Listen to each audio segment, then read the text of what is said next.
YouTube ప్రేక్షకులకు నా యొక్క నమస్కారం అండి.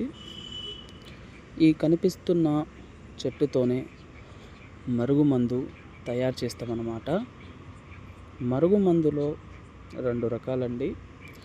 మొదట వచ్చేసి లిక్విడు, మనం బట్టలకు కానీ చెప్పులకు కానీ లేదా ఒంటికి కానీ పెట్టొచ్చు.